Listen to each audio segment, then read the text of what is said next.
It's usually classified that after 25K a day, that means you're able to extract account management help, help with scaling, things like that. But that also means that your ad stack changes quite considerably after 25 to 50K a day. So what changes when you've gotten to that kind of scale is that basically you need to have a lot more demand competing for your supply to kind of work against the recency effect that we talked about before.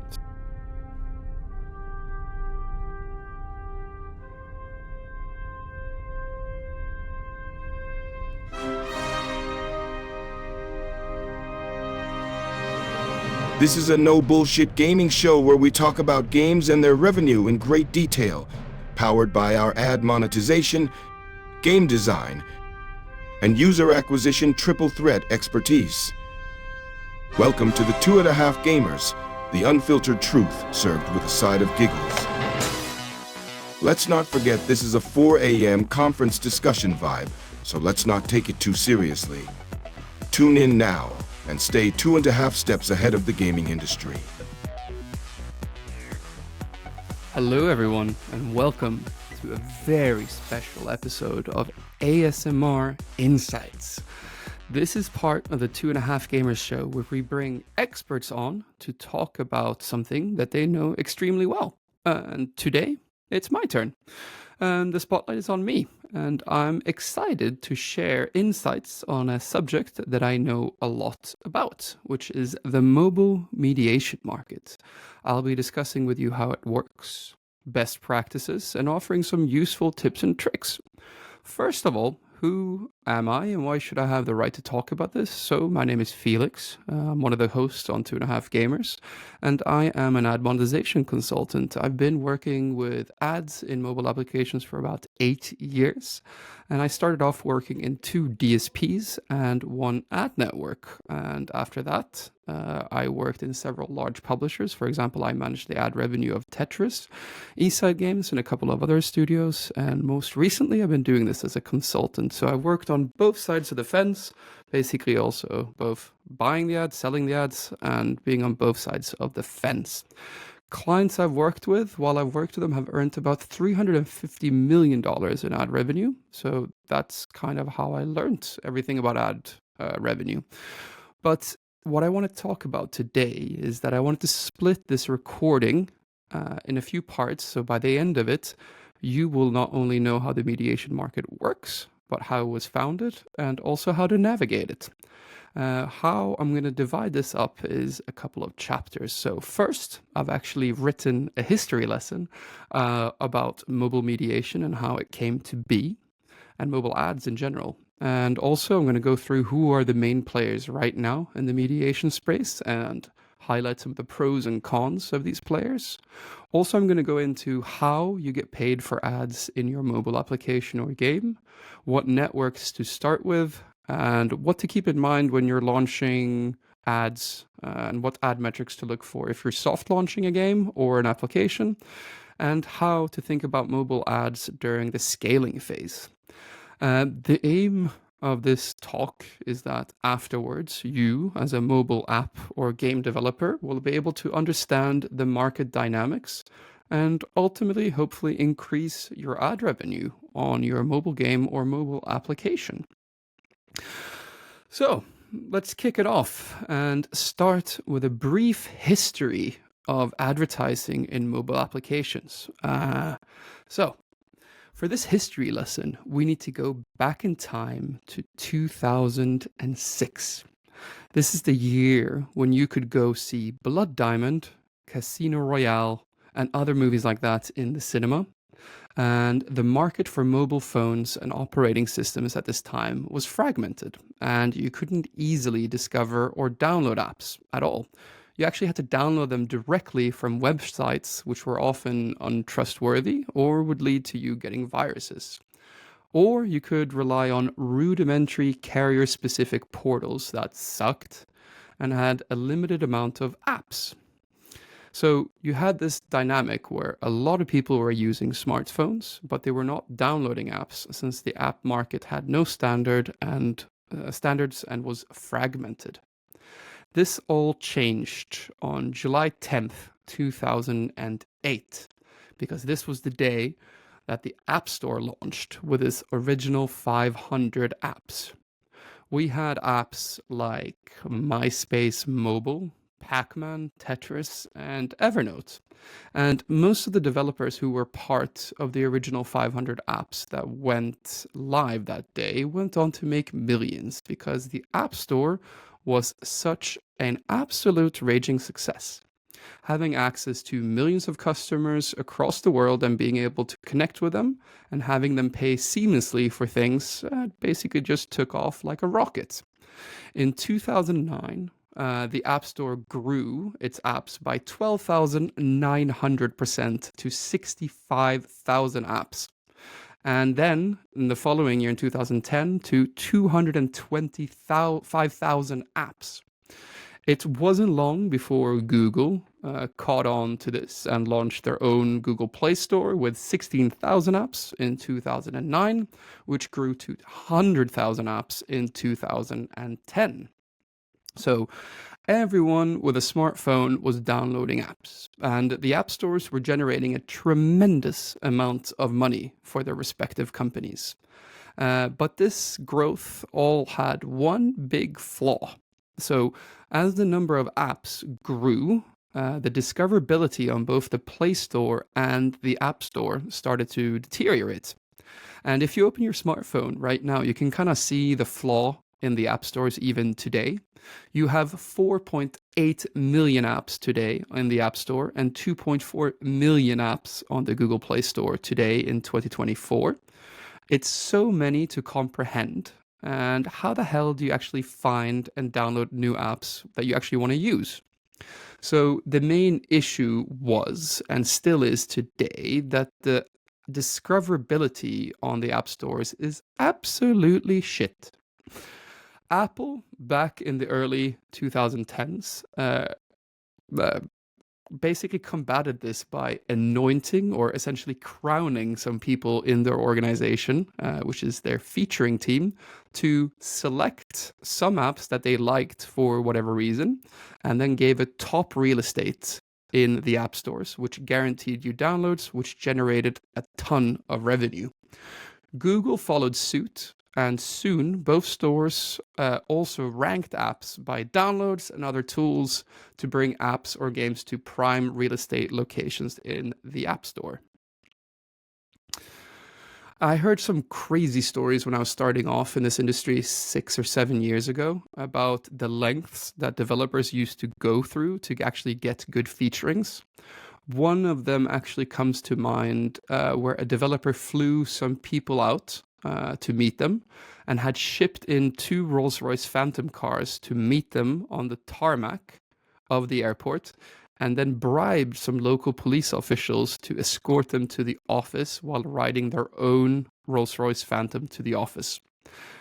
This was all in order to get a good featuring in the stores. I'm not going to mention where it was or who it was, but you can imagine if you're in a location where you can bribe police officers, it's not exactly the countries where Rolls Royces tend to grow on trees. Anyway, I digress. So in 2023, the app stores generated $89.6 billion in IAP revenue, and the Google Play Store generated $47 billion in IAPs.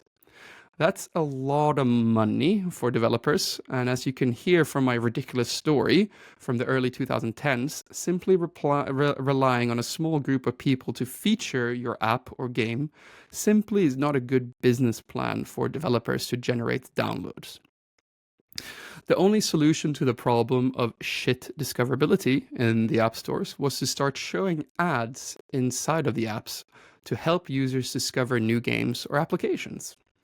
AdMob is accredited with showing the first ad inside of an app in 2006, and in 2009, a year after the app stores were released, AdMob was purchased by Google for $750 million in Google stock, which you can imagine has appreciated quite sizably since then. So now applications on the App Store. Applications on the App Store could show ads in their applications to open a second revenue stream, which would enable you to actually earn money from actually selling the eyeballs of the users in your applications. So that's when app developers also became known as publishers.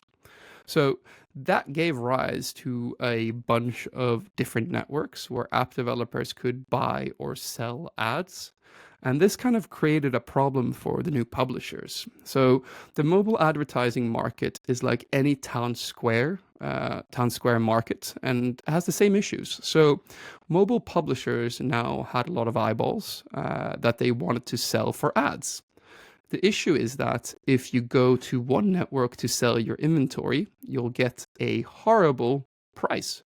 And the best way to get the highest price for your inventory is to go to several networks and have them bid independently on your inventory. So that gave rise to the mediation platform. So a mediation platform is like a town square where you can connect to multiple networks to bid on your inventory.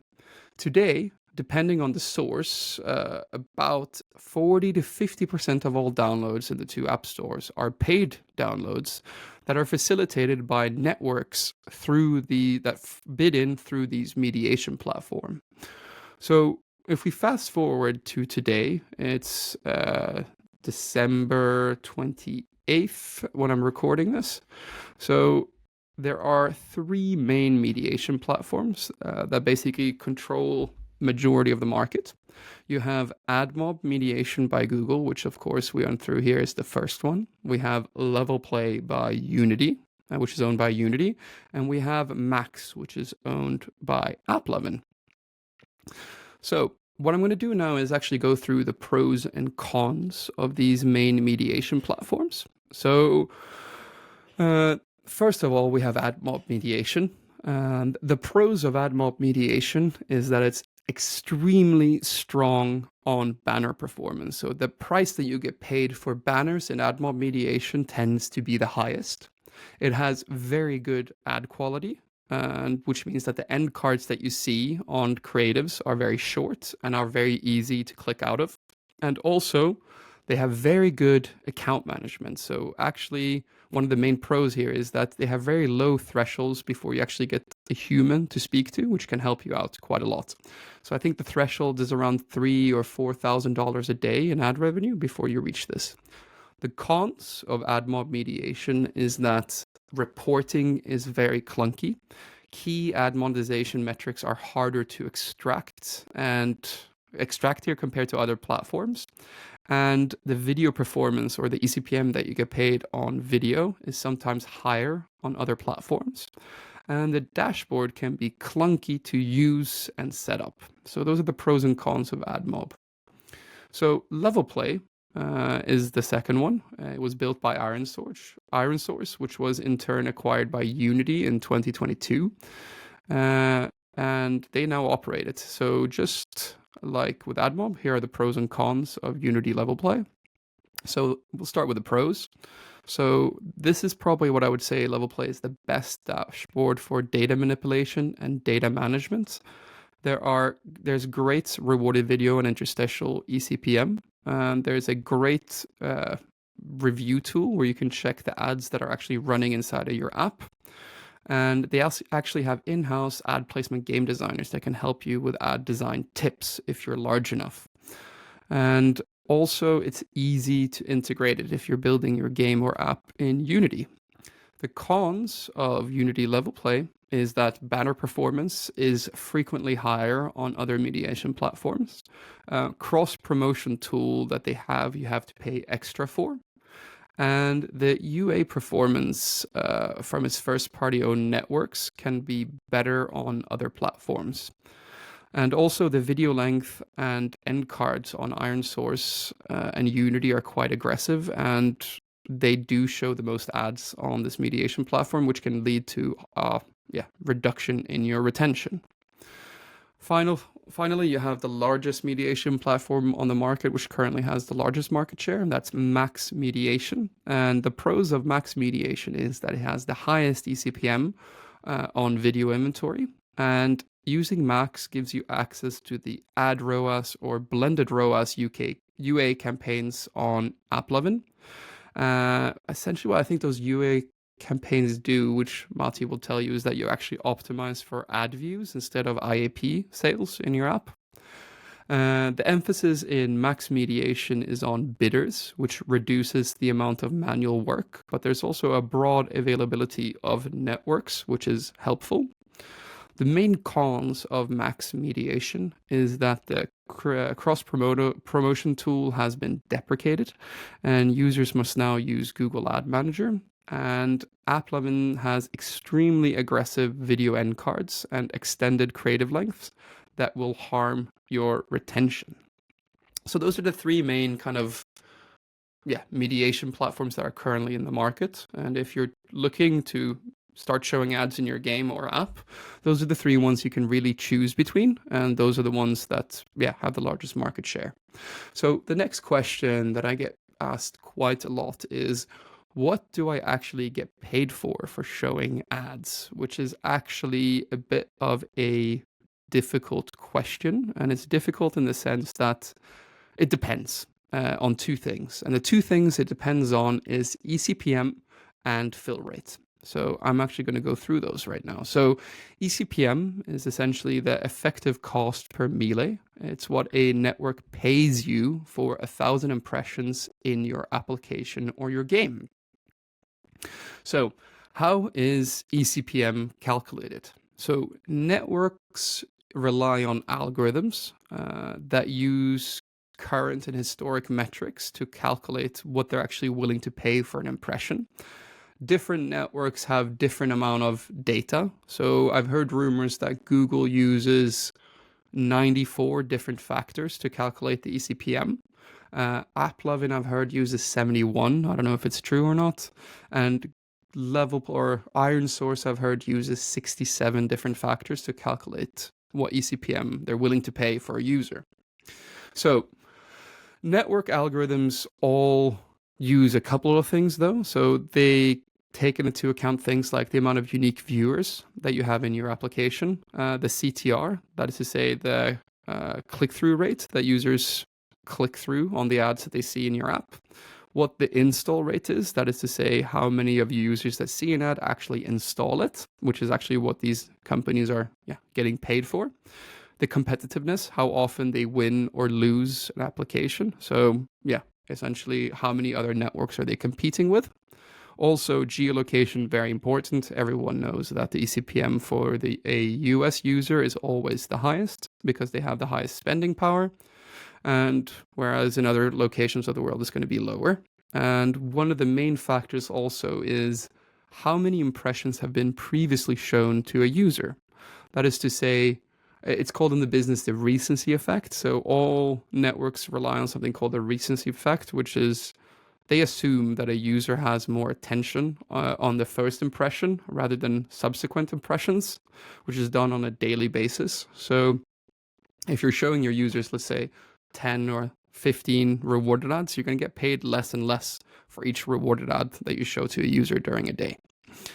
So the second part of the question of how much you're actually getting paid for an impression is the fill rate. And the fill rate is essentially the percentage of time when you call for an ad that is actually filled by a network. So the eCPM plus the fill rate equals ad revenue. So now we can actually start beginning to answer what you actually get paid per impression. So as you can see, it's like one of these difficult things to actually answer because it depends, right? So as we went through here, it depends on a large amount of factors that basically you don't have that much control over. But those are kind of the market forces that decide what a impression to one of your users is actually worth on average. Bit of a boring answer, so I pulled some averages. So this could really vary quite a lot, but a user that sees a rewarded impression in the US in an app or a game, you should expect to be paid anywhere between $1 to $3 for one rewarded video impression in the States. This goes down when in non-US geos quite a lot. You could be expected to get paid anywhere from half a cent to a fraction of a cent in some geos. And yeah, for interstitials, you're getting paid anywhere in the States between a sixth of a cent to 1.5 cents in the US, depending on iOS or Android. So the whole name of the game is, if you're trying to earn money from ads, you need to show a lot of impressions to your users and have them stick around. So moving on, how do I think about mediation? So let's say you're getting started and you actually want to earn some ad revenue. So what is a good benchmark and how should you think about working with the different ad networks? So like I said earlier, one of the main components in eCPM and how it's calculated is competitiveness. So the main thing that you can do as a developer to increase the value of your users' eCPM is actually to have a lot of competition. So that means that you need to select a few networks that are actually strong enough or big enough to actually generate value and compete against each other. So what networks should you actually start with? So the best practice here is, because essentially this will be out of date as soon as I record it, because the value of networks fluctuates constantly between whoever has had the most UA dollars flowing through it. So the best way I actually usually recommend is to actually check the AppsFlyer performance index for the best networks. So go in there, download it, check your geo, and then start working with probably the 4 or 5 largest ones. So as a rule of thumb is, the better or higher it ranks on a UA leaderboard, the more money they will pay for your inventory, because they have more advertisers spending money. So for banners, a good rule of thumb is, right now I'd recommend to start working with Google, Meta, AppLovin, Unity, Digital Turbine, and Immobie. For interstitials, I would recommend here again Google, Meta, AppLovin, Unity, Digital Turbine, Liftoff, IronSource, and Mintegral. And for rewarded, I would recommend Google, Meta, AppLovin, Unity, Digital Turbine, Liftoff, IronSource, and Mintegral. So remember that changes constantly. So just check the rankings so you kind of know what the best ones are to use. So let's shift gears a little bit and talk about how you should think about ads during a soft launch or an early phase of a app development or a game development phase. So as you heard, you don't get paid that much for showing ads inside of applications. Like I said, for a rewarded video in the States is anywhere between 1 to 3 cents per impression, if you're lucky. So the name of the game is that you need to show more than one, ideally more than 5 to 10 impressions of video impressions per user per day, for it to generate enough advertising revenue to actually have a meaningful impact on your bottom line. So traditionally, if you're building a game that's a 70-30 split in terms of ads versus IAP revenues, that means that you probably need to have an ad viewer rate, that is to say the percentage of users that see ads, of around 50 to 60%. And also, those users that see ads, they need to watch at least 5 to 10 rewarded ads to actually have a meaningful impact on the bottom line over a normal day 30 retention curve. So usually during soft launch, what I actually recommend to do is that you don't even care about the eCPM so much at this point, but basically you're just tracking how many ads you can make users watch.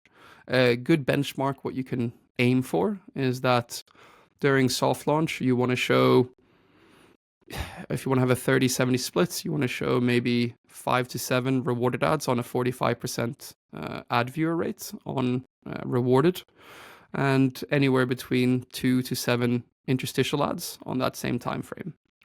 So that brings me to the next part. So after soft launch, that's typically when you start adding a mediation platform. Then I would recommend you to start working with the networks that I talked about before. And then suddenly you'll find yourself earning anywhere between maybe 2 to 15K a day in ad revenue. That usually means that you need to work with about 6 to 10 different ad networks that you have hooked up in your mediation platform. And a good way of actually gauging if a network is good or not to work with is are they making at least 5% of the share of revenue? So what you actually do is you look at the last 30 days and you see by network, you calculate a percentage of the revenue that they're earning. So any network that's earning less than 5% is not a great network partner for you because they're not really competing enough to be warranting a place in your ad stack. So that means that they should be replaced. So how mediation platforms kind of categorize publishers is basically based on size. So it's an unfair market. So the kind of benefits you can extract if you're a publisher earning $100,000 a day, it's very different from the benefits that you can extract if you're earning $1,000 a day. So it's usually classified that after 25K a day, that means you're able to extract account management help, help with scaling, things like that. But that also means that your ad stack changes quite considerably after 25 to 50K a day. So what changes when you've gotten to that kind of scale is that basically you need to have a lot more demand competing for your supply to kind of work against the recency effect that we talked about before. So usually then if you're showing that many ads, that means you either have a lot of users watching a lot of ads or both kind of together. And that means that you need to change your ad stack a little bit and have more custom built solutions that actually help you to earn more ad revenue. So if you're kind of curious on how the three main mediation platforms actually work and how to actually get started if you're a bit of a beginner, I've actually written a 4-part series that's live on Mathias' website that I'll actually have a link to at the bottom here, which you can actually read on your own. And then after that, you'll actually be able to know how to set things up in the mediation platforms. But I think that's enough for today. Rambling alone is very hard, but I hope you got some value from this. And we'll see you on the next episode of 2.5 Gamers. Thank you for stopping by.